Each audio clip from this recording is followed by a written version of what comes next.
Hello everyone, Treecks here, and welcome back to Castlevania Symphony of the Night. Last time we actually tried to go all the way to the very bottom of the castle, a place called the Abandoned Mine. We took a little detour, actually made sure we had the proper equipment. Down here we're going to be needing... No, get away you! You're distracting me! But down here we're going to be needing a bat power-up. The ability to actually use Echo as a bat. And that's why we actually quickly went out of the way towards Olrock's quarters. Actually beat Olrock himself. And now we're actually going to be taking that new bat power-up. And actually see what is actually all the way down here. And I don't mean Salem witches with that. But anyway, let's go continue downward. And actually see what is waiting for us here. A split pathway. Good start. Let's go left first, because this is actually where we can actually find a combat knife. Obviously not going to be stronger than my current equipment, so not going to be equipping it myself. Just mentioning it is here. Now, let's head right. And actually move towards the new area. Traversing corridor. And entering the Catacombs. What is a castle without one? All the way at the lower part of the castle. The lowest of the lowest. Not too sure how else to describe it. But this new area is going to be fully explored, hopefully. With the proper equipment, we should be able to immediately take care of this entire area in one go. It is going to be a very difficult area though, so be warned. Save room right over here. That's the most important thing to check out first. And moving even further to the left. Here we actually find another pendant. A cute little item which is known as a Bloodstone. And looking at my notes I can see there's also a hidden item over here, hidden in the wall. So break open the wall and actually find a cat eye circlet. And this is going to be a very important item for later on, so I would definitely not suggest forgetting about this one. We're going to be meeting up with a very annoying enemy later on. And this item can actually be a very good help for that. But first we're going to be dealing with some regular, more traditional enemies. Like these guys. I'm not going to care about you guys. Can easily take care of you in one hit. Oh, what do we have here? You can try attacking the dragon head, or you can simply attack the skeletons that are carrying him. It's no secret that his main attack is pretty deadly. It looks pretty epic at least. But okay, the next room. We've got more imps flying around. Leaving behind a trail of fire. The fire is a lot more annoying than these guys themselves, of course. Let's take care of you. Thank you, sword. Nothing up here. That should be the final one.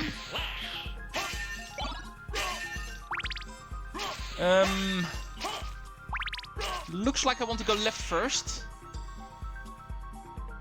Here we can actually find a couple of coffins. Some of them are going to contain enemies, and some of them will actually contain potions and such. Monster Vial 3 in this case. The enemies that can actually appear here are red skeletons, as you can see. So they won't actually stay down. Make sure to not take your time too much here. They will actually get back up again. Next room. Heart Vessel plus Life Vessel. If only the game always made it this easy.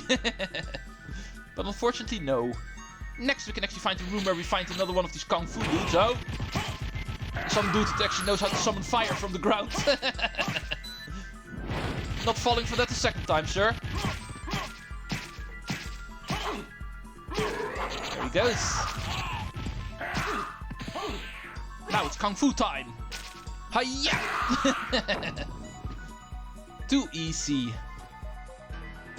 Let's continue. Slice! You're not strong enough, Mr. Sword. You need some level ups first. But for that you do need to hit a couple of people sometimes, of course. No, you don't.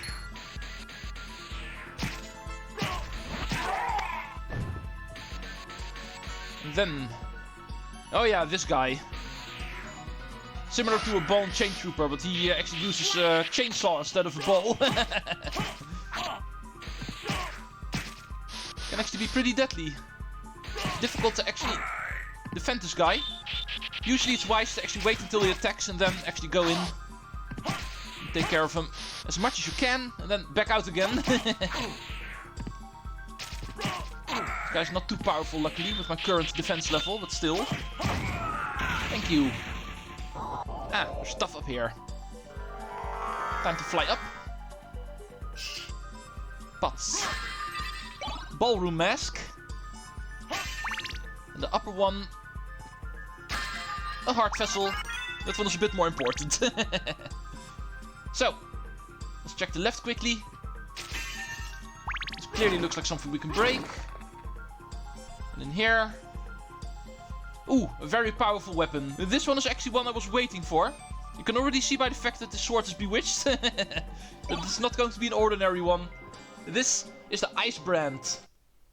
A sword that actually makes use of ice elements. Actually powering up your attack with an ice element. But if it is actually stronger than the shield rod, if you're equipping a shield, that I'm not too sure of. Yeah, looks like it is. It does lower our defense by 4, but yeah, I think I can actually live with that. The shield rod, of course, also increases the power of the shield. So now the Herald shield actually takes on his regular stats again. But this is how it looks. As you can see, we get a little bit of an ice effect the moment we slide with our sword. At least if you don't accidentally use the stopwatch. No, you actually came back to life, it looks like. Let's see if we can beat you quicker now. With the shield rod just now we actually did 34 damage. Now we're doing 43 damage, so there's definitely sign of improvement here. Yeah, always make sure to equip your strongest gear. And the game will be easier. Take care of these guys. These guys are definitely a joke. Very slow. And the way they attack is also not worth mentioning. Nice. Able to take care of these guys in 2 hits now. This room. Apparently an empty room. Still worth actually going in here because there's a coin in here. But don't go start looking for secrets. I can actually confirm that. My notes say that this is indeed an empty room. Only required in order to get 100% map completion. Nothing more.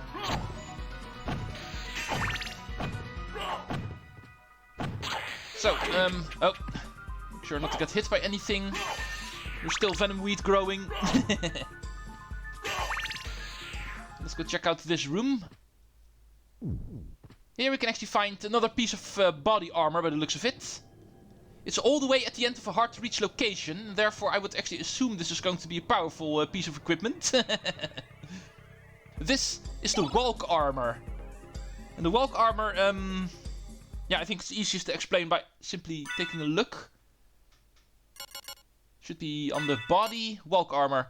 Defense increases with map coverage. In other words, the more you actually have on your map, the stronger this will become.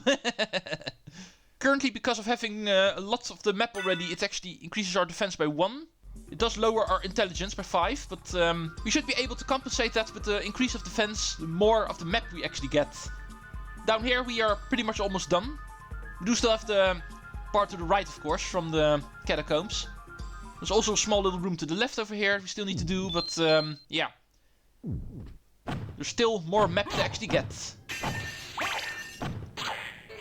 Let's go check out this final room on the left over here. And where does this lead? Silence. That is usually an indication that we need to start getting ready for fighting. Ooh. I think the name Tomb actually works better here, instead of Catacombs. Oh, this is really scary. A big pile of bodies is actually going to rise from the ground over here. And we need to actually take care of each and every one of them. Just keep in mind, the bodies will actually also automatically fall out of this giant ball of dead bodies. But those won't actually count towards your completion of this boss. You need to actually hit the boss itself in order to make as many of these bodies fall off. So eventually the core will actually show up. That is indeed what we need to defeat. So we'll clean up the ground. Try to hit this guy as much as we can. Just clean up the bodies. We should actually eventually get a chance to jump up to him. Revealing what the true culprit is here. Because of course these dead bodies are just puppets. Is this thing we want. Grand Veluwe. Once Grand Veluwe is exposed, this fight suddenly also turns a lot easier. Because this way we're going to be done quickly. But anyway, there he goes. Picking up dead bodies in order to protect himself. Definitely a good tactic. But in the end, I am the one with the life vessel. And he is the one that goes back into oblivion. I think bosses like these are the reason why you don't want to let your children play Castlevania games. Scary stuff. Scary stuff. But is there an actual reward for all of this? Is this actually going to be worth it? Let's move upwards. And end up in the final room of this area. Another new weapon. A Mormegil. A dark sword. Another dark sword. Not the first one we actually got. A black sword. Strong against holy creatures. So you might say every single enemy that is actually considered a holy enemy. Heavenly creatures, you might say. We're going to be meeting up with most of them later in the game. But against those kind of creatures we're going to actually do critical damage. Always. At this point in the game it's not stronger than the Icebrand. And also because of not really meeting up with creatures we're able to use this weapon against effectively. I would actually suggest keep the Icebrand equipped for now. And with that actually taken care of, it's time for us to move out of here again. As you might have noticed, we're done here. Right, we have arrived. Back at the beginning. As you can see on the map, there's also a pathway leading right. Luckily that one is not as big as the one to the left, so this should be done a bit quicker. But this is also going to be the area where we actually need the echo power-up for the bat. Or like I mentioned last time, it is semi-required. You can technically do it without, but that's going to be a bit too difficult. Especially for me, so we're going to be doing it with the bat power-up. Can even choose what kind of sub-weapon we bring. But first this room, another new enemy appears here. Correction, 2 new enemies. Slimes. And more of these guys. Get away from me. Oh, he's listening, he's getting away from me. Almost forgot about that, but the moment they're actually alone, they actually start doing weird stuff. Before continuing, let's make sure to actually get all of the enemies for the experience points and also make sure to get all of the tiles on the map. It's once again going to be a bigger room and therefore relatively easy to actually miss one of the squares on the map over here. If you don't traverse the room fully. You want to have everything. And then we're going to leave. And now, it is time to actually show off where the bat power-up can be useful. As you can see, this room is completely dark. Normally you would say, why does that matter? You don't have to see where you walk. Just look at the map occasionally and you should be able to find the end. Well, in this case it is not going to be that simple. Since there's going to be a lot of spikes in the way. We're going to end up killing ourselves if we don't actually use the bat power-up. So make sure this item is with you if you want to actually survive this room. The Echo of Bat. The game actually describes it as use radar as bat. And that's a little bit confusing, I feel, because I don't really see it as a radar, but it's more lighting up the place, at least for the player. If we transform into bat and start using our attack button, you will see the bat is able to use echo, like I explained earlier, but whenever you use it in a dark room like this one, we're actually able to see in front of us. We're able to see what is coming up. In this case, we're able to actually see the spikes. Still not going to be easy, because as you can see, it's a very tight fit. So actually do this very carefully. And slowly make your way towards the right of the room.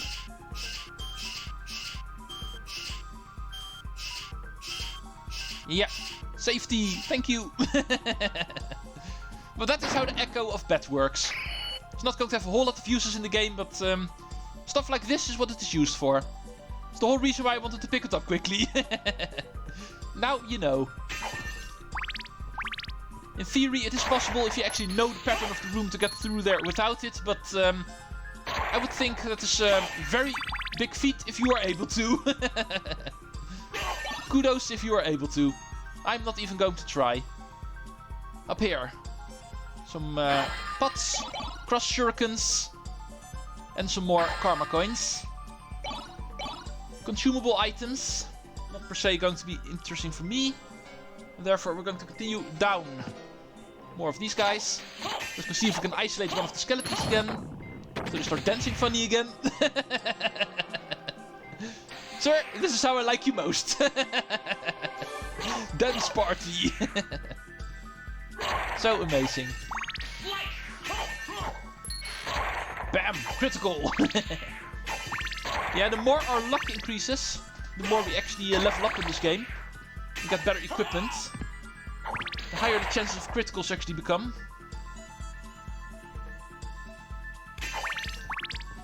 And what can we find in here? Another long corridor. And in the end, a reward for the right pathway of the catacombs. Also looks like there's going to be another item hidden behind it, but that one is going to be a little bit less important. We are here for the spike breaker. Not inconveniently placed here. And then it's time to move back out again. And of course, while equipping the spike breaker. The reason why I said it was not inconveniently placed here is because we did actually walk through a room with a lot of spikes, or at least we flown through it. But whenever using the spike breaker armor, we're going to be able to actually walk through spikes. Very handy to have. Especially if you remember correctly, there is another room in this castle which actually also required this item in order to traverse it. I hope you remember where that was. It's not going to be very important for now. Just keep it in mind. Oh, wait, let's not go out quite yet. I want to kill you. 3 enemies for the price of 1. And an awesome dancing skeleton. And then we're going to leave. Actually test out our little spike armor. The Bat Echo room is now going to be the spike breaking room. For some reason this always feels very satisfying. Equip the spike break armor and we're going to be able to have a lot of fun here. Break everything in the room. Oh, these spikes are meant to actually kill us. It is not able to do that anymore. This actually makes me feel like playing Luigi's Mansion 3 again. Also really love destroying everything in the room there. But that is a game for much, much later, of course. But I am actually able to bring up the sentiment in that game already. Break everything. Completely unnecessary, but so much fun to do. So, after our little trip down the catacombs, I think we are actually done in this area fully. Actually completes an entire episode as well, by the looks of it.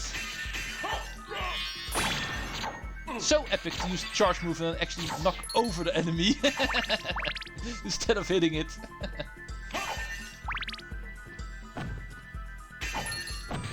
Let's get out of here. Back towards the beginning. Ow. Useless enemies.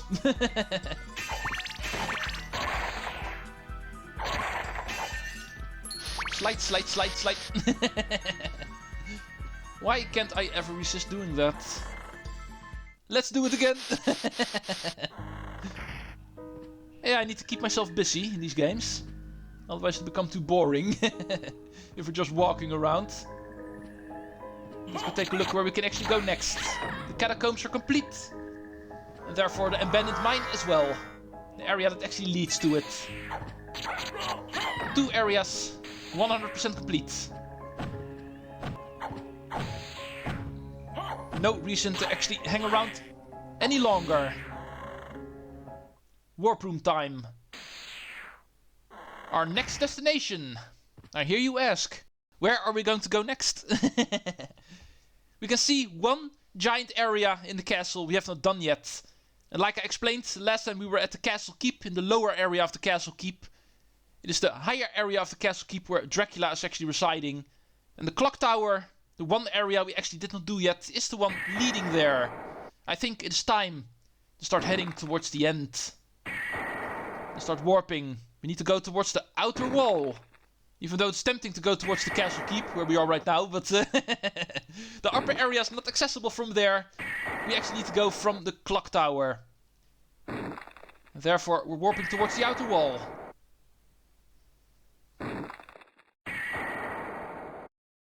We need to go towards Scorpion. Yeah. I actually skipped by it the first time, but this is indeed the one we needed. We needed the Scorpion, that's the outer wall. It's been a while since we have been here. Let's finally continue in here. Going up. The upper exit, that's the one leading towards the outer wall. Don't have to bother with the enemies here. They're so low level. The experience points are not going to be worth it. You need to kill like 1,000,000 of these in order to get the level up. Next time. The final area in the castle we did not actually been to yet. We've only peeked around the corner briefly and nothing more. But next time, the clock tower, the final new area in the castle, is going to be explored. And we can already see on the map it's going to lead towards Dracula's quarters. I hope you are all excited. Thank you for watching, and Treecks out.